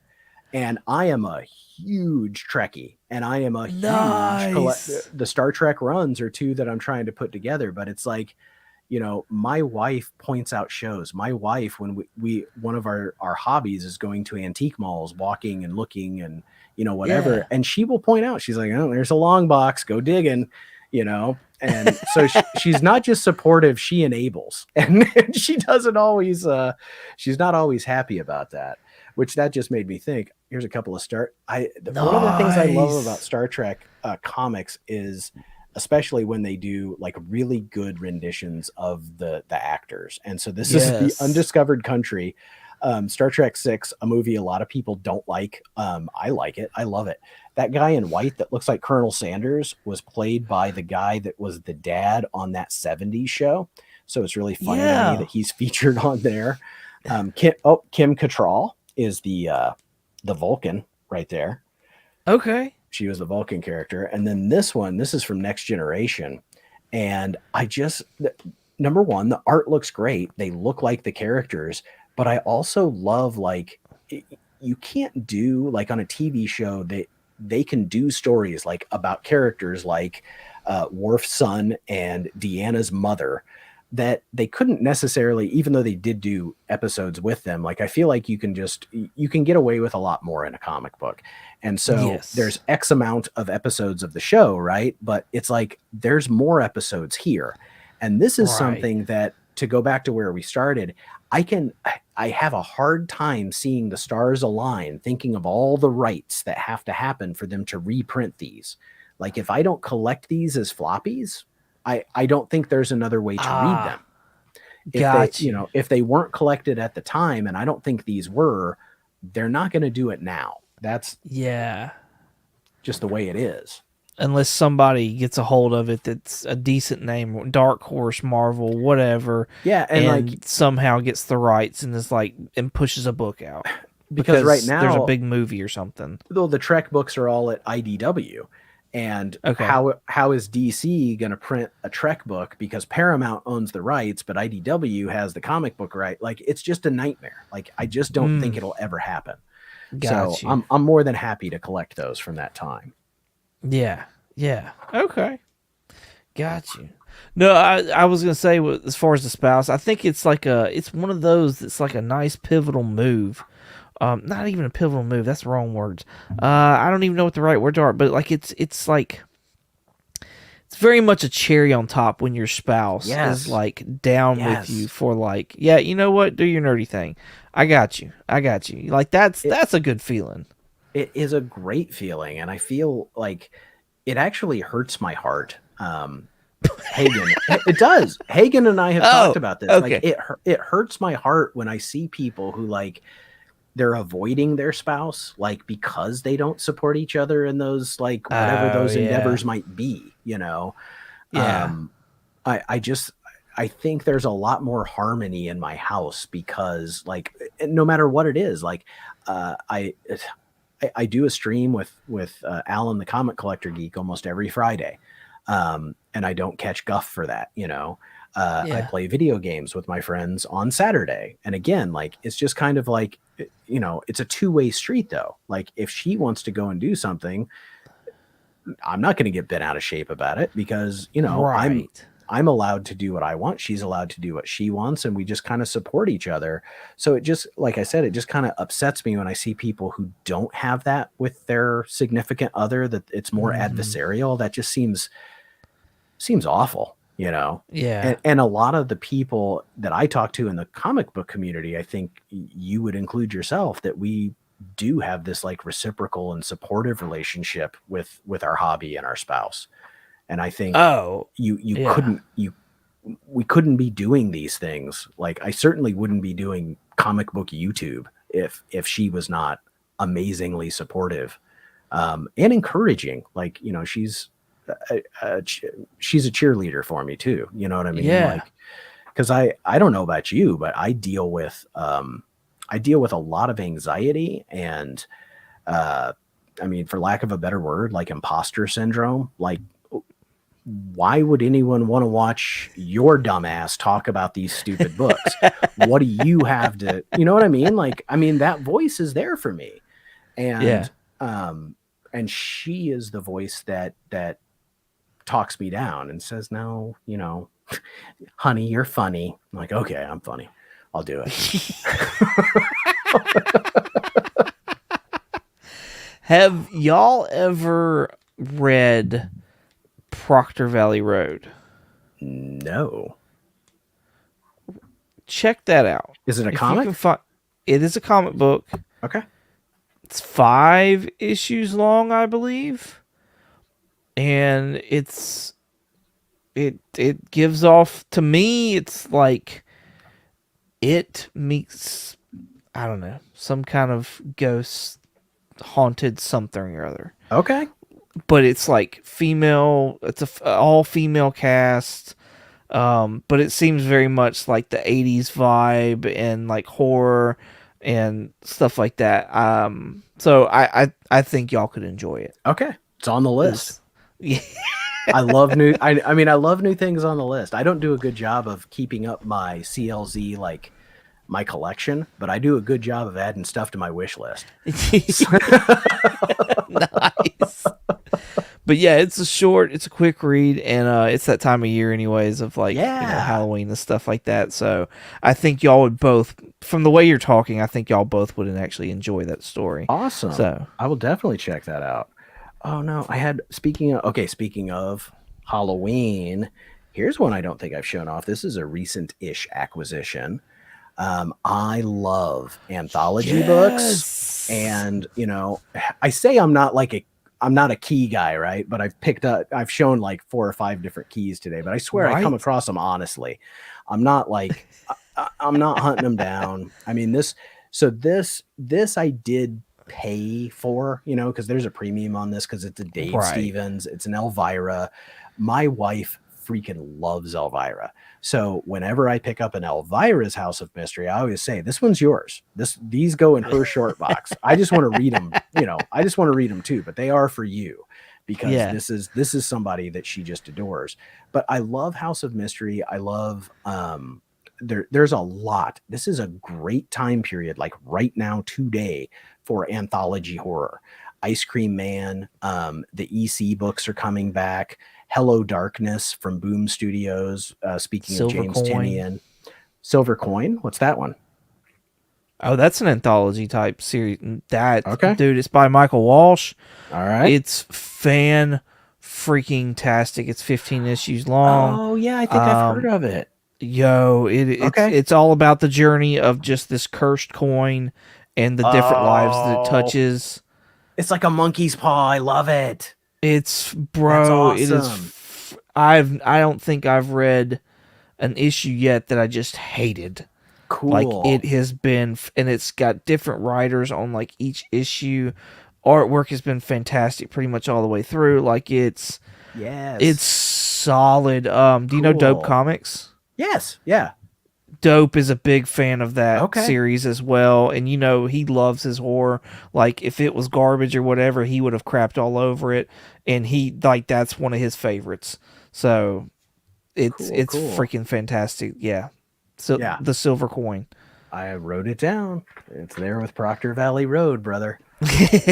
No, I love that Elvira book though. That is Yeah. like that cover is one of the best Elvira covers I think I've ever seen. It's so good. It's like such, and I was digging that out for Halloween. Like, so on my, I do 4 books, and I don't always do like a theme or anything. Actually, I did this time. All 4 of my books are Batman with skulls, like skulls or skeletons. I just happened to find it. But again, like I'm trying to like, I try to rotate it out every time I do a new video. And because it's Halloween time, I just wanted to do, Halloween theme. But this one, I don't remember. I honestly don't remember what I paid. It was on the guy's wall, but I was just like, I have to have that one. That one is so cool. That is a cool one. I like that one. I only have 3 Dave Stevens books. This one I have a trade that he did for Vampirella. And then the other one is it's a sci-fi cover, and the name of the book eludes me, but he actually did the interior art on that one too. I guess that's not true because I've had the Rocketeer for years. There's a big oversized trade that came out late 90s or early 2000s, and I loved the Rocketeer movie. I loved the Rocketeer comic. And then like everybody else very recently, and my wife watched it with me, we watched the Dave Stevens documentary, and it just kind of became a thing where before I had gone to the show where I got this, she and I had been talking. I was like, well, Dave Stevens is the new hotness. I said, I know which one I want. If I see a Dave cover Stevens at a show, what one would you want? And she like didn't hesitate. She goes, I want that Elvira. and I knew which one she meant. And so when I saw it, I was just like, I have to get that. It's too cool. Nice. I mean, it's a Halloween decoration, Yes. It's a cool cover. It's cool to have the anthology horror to read, but it's something to get out once a year and really appreciate. Right. Well, and I think that Elvira in particular, the reason I think I like it so much is because it's different than every other Elvira cover that I have seen. Mm-hmm. Like there's action going on in that one. It's not just her supposed to be looking all, kind of like horror sexy or whatever. Like, and that's Dave Stevens. I mean, he is a master of motion.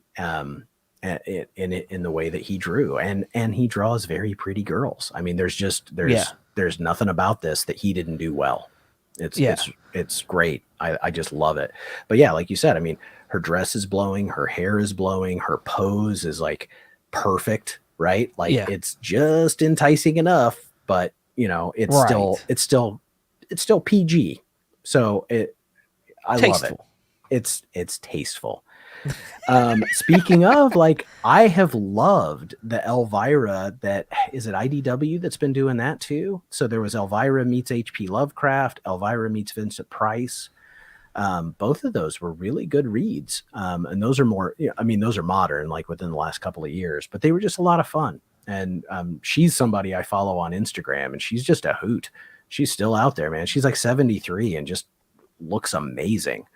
I didn't know she was still doing stuff. That's cool. Yeah, look her up, man. She's doing stuff all the time. Not as Elvira, but like as herself, celebrating Elvira. Yeah. Very cool. Yeah. Very cool. Well, you got another stack you want to show us, sir? I could seriously just keep on going. All right, I do actually. Just another. I want to make sure we get all the stuff that you're excited about. Like, oh, that's the problem. We'll be here a lot longer, but I definitely have a few more to show. Okay. So, I love, as far as Marvel books go, the Defenders, and I didn't pull any. I just pulled this one, but it cracks me up.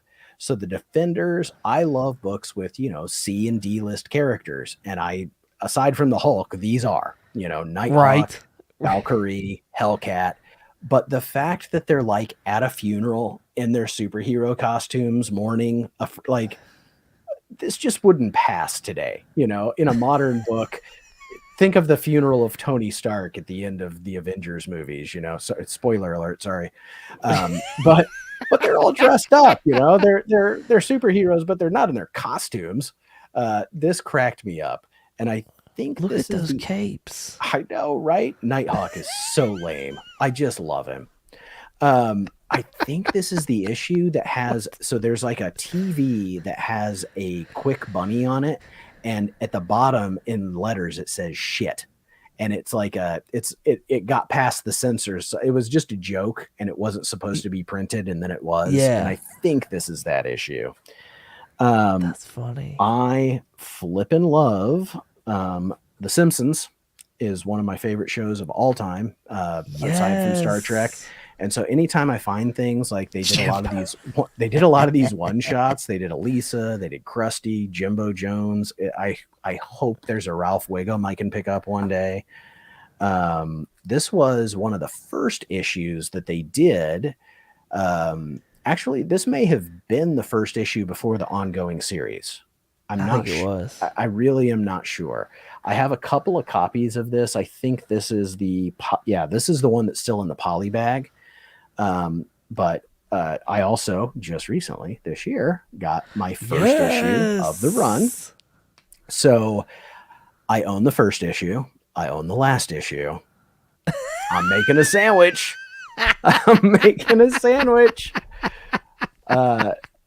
They are, again, like Star Trek. It's just like you're getting extra episodes. You know, some of them are really good and some of them are really not. But I really like those books.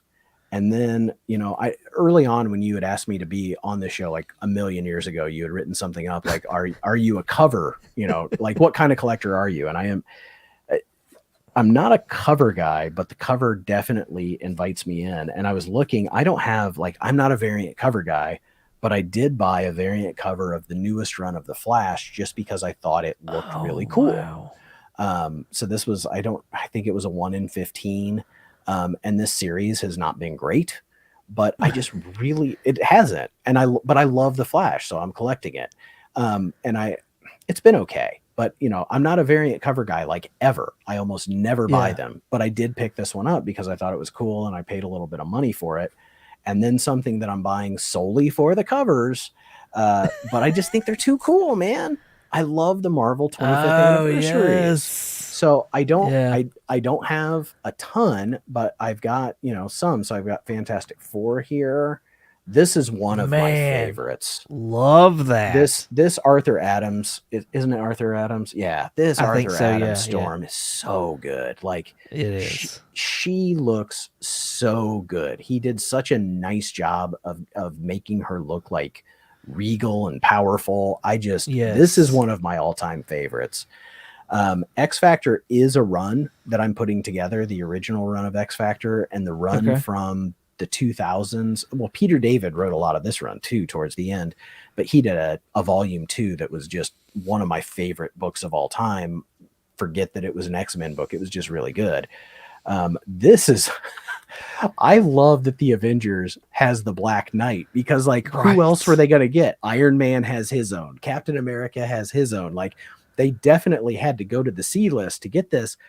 But isn't that a great piece of art, even though he's a weird and lame-ish character, not somebody that I really know anything about.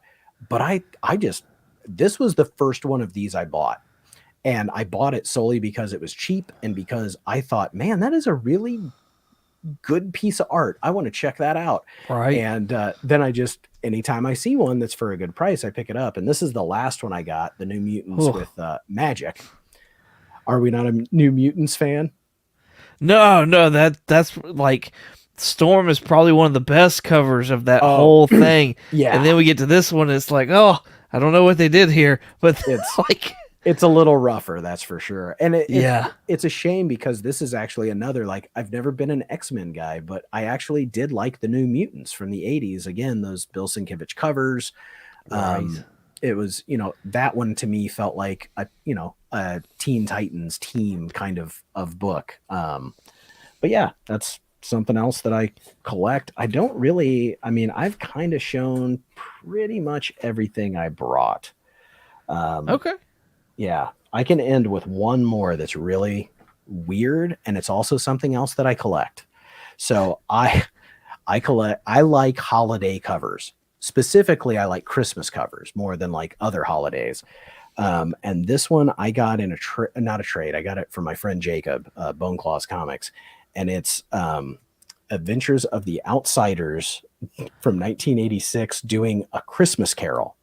So that's cool. Their heads in the wreath. Yes. Again, I just love my C-list characters so much. Metamorpho, Katana, what is her name? The disco girl. It's gonna haunt me. But Black Lightning and Geoforce and the Christmas Carol. I do still think this. I think it's my favorite story, like my favorite story of all time. Okay. Just for like the arc that a character goes on, and the idea that even if you're a miserable old bastard, you can still turn it around in the end. Like the hope in that story, it rings very true for me. Maybe that's why I like Superman so much too. There's something about hope and the inherent goodness that's in everybody. Yeah. And I believe in it. I really do. So yeah, I brought a big old stack of stuff, and I love that you let me show it and talk to me about comics, man, because that's why I'm like into this. You know what I mean? Like that's why I started it though. I wanted to be able to talk about comics with people that love it as much as I do. And it's really hard to do, as a 47-year-old man with a, you know what I mean? Like with a family and it's just not like it used to be when I was younger. Oh, let's see, I was at a work thing, and I got called out in front of, I don't know, it was 50 or more people.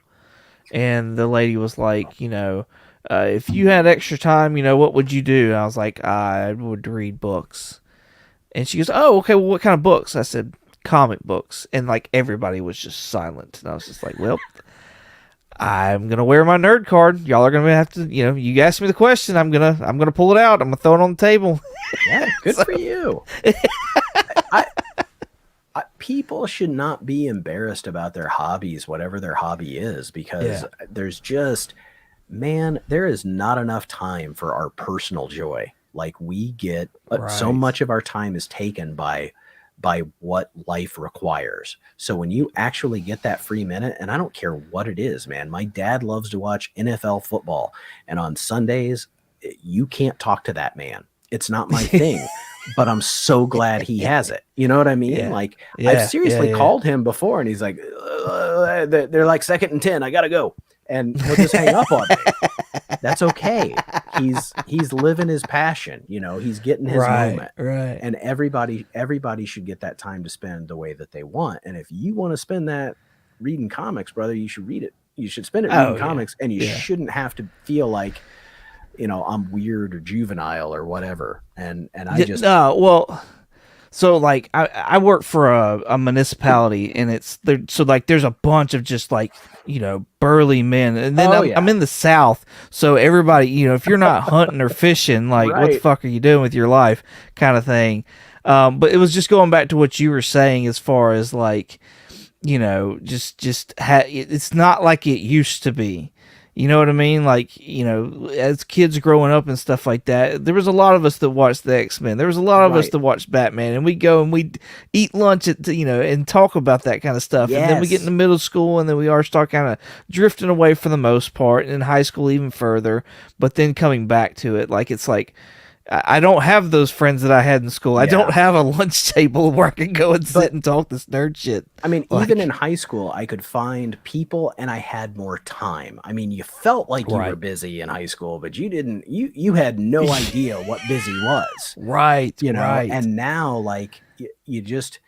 I've always heard, like, you can't make friends over 40, and that's ridiculous, because I have made so many new I mean, I've been doing this for about 5 months, and there are people that I legitimately think are going to be lifelong friends of mine, even though we've never like physically been in the same place. There's a lot of these guys I talk to on the daily, Steve Driscoll being one of them. You know, I really appreciate what this has opened up for me, like the chance to just talk about these things and laugh. Oh my gosh, you know, I just have the best time. Right. And I'm with Phil, man. I want to go to that Waffle House. I'll be going to the thing I'm looking forward to is you know, next year Heroes Con in June. A lot of people are talking about going. I think I'm definitely going to go, if for no other reason. I know that, you know, my husband or wife, I'm not sure what I am in the relationship, but that, you know, Hagen lives close enough that he's going to go there. And like, that's our opportunity to hang out and dig through boxes, you know, in real space together. So Phil's asking, I think the dates are set, but I have not seen like any guests or anything like that. I'm just going to assume that it's going to be pretty much as awesome as it's been in years past from what I've seen. I mean, yeah, I like conventions like that have a focus on a lot of creators. Yeah. You know. Yeah, I think I'm going to try and make Heroes as well this year. I know a lot of people were asking me and were like, "Yo, are you gonna go? Yo, you're gonna go?" And I was like, because I don't like being. I'm very much a loner. I'm very much the lone wolf. I go off and I just kind of do my own things, whatever. Mm-hmm. And so like being around a bunch of people, it's just like that's a lot of times that's just too much for me. Do you do conventions at all?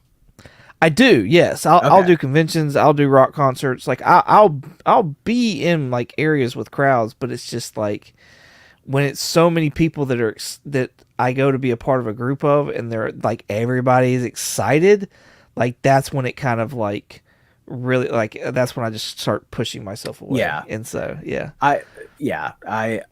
so like the last cons I've been going to, I usually go on Fridays and Sundays. I don't go on Saturday. It's so busy. Like it's just too hard. I do get overwhelmed by the sea of people sometimes, but I heard he likes hugs from strangers. He doesn't even want you to ask. Like just hug.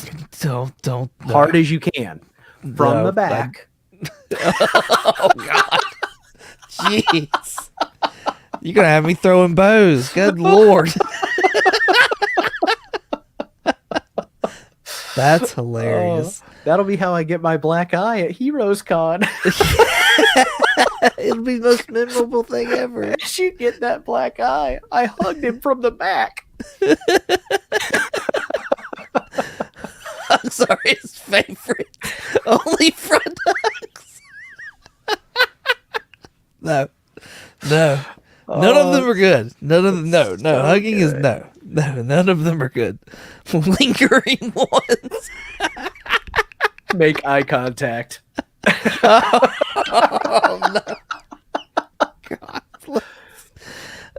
Not in front of Hagen. I'll wait till he's looking at some Captain America books. Yeah, Phil up there. I mean, that's kind of. I'm not going to say I'm not interested in buying a thing. I can't promise that, but I do just want a chance to like, you know, have real in-person hangout time. Yeah. I just think it'd be a cool experience. And if a lot of people from my circle end up going, I think it's just going to be awesome. Yeah. I'm really looking forward to it. Hack is in the house. What's going on, sir? Thanks for hanging out with us, Steven. Appreciate you. Let's see. Did I come in at the hug section of the show? Yeah, you did. Yeah. We're talking about all the ways to make it awkward. Which is the only way I know how to do it. Ask Mrs. All Yeah. Wandering hand hugs equals 100%.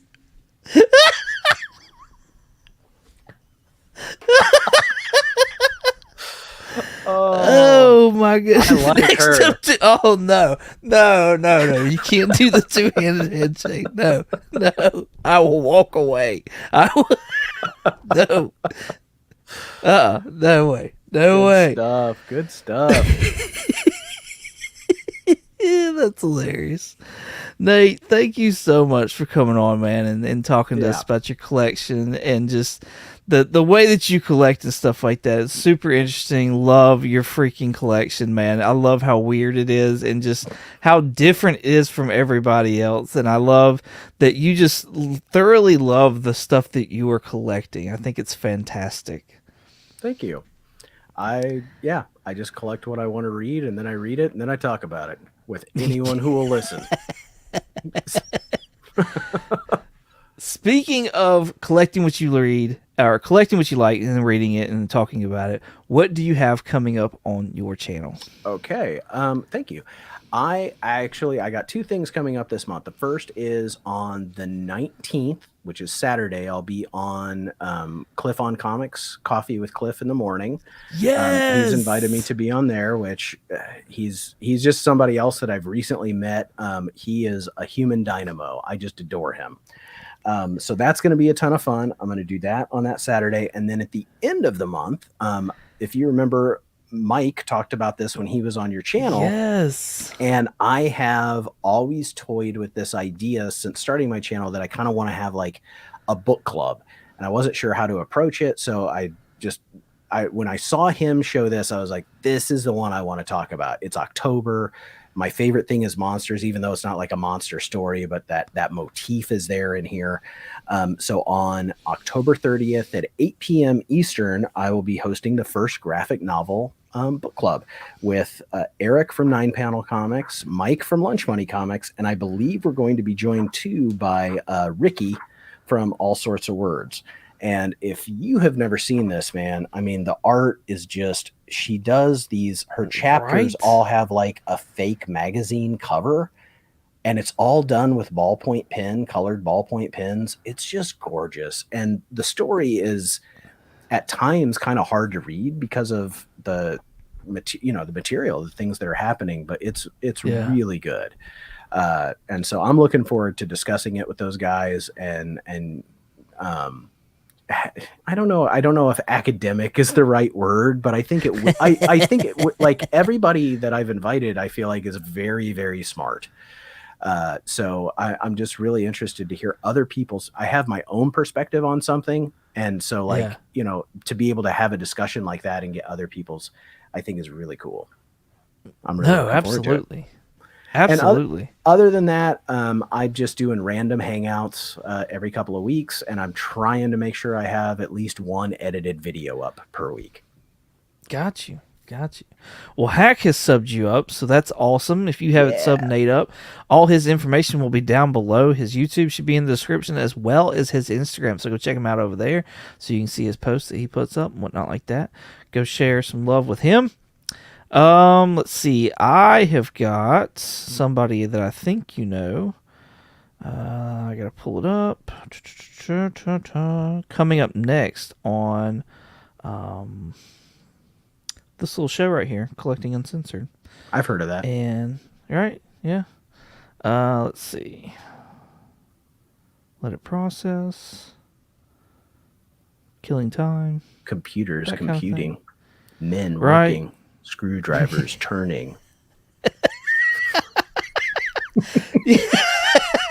That so reminds me, like, I was getting ready to make a post on IG about our things tonight, and I was gonna do the Weezer Creep song to go along with it, because I was like, he looks like a guy that would listen to Weezer. Like, I freaking love Weezer.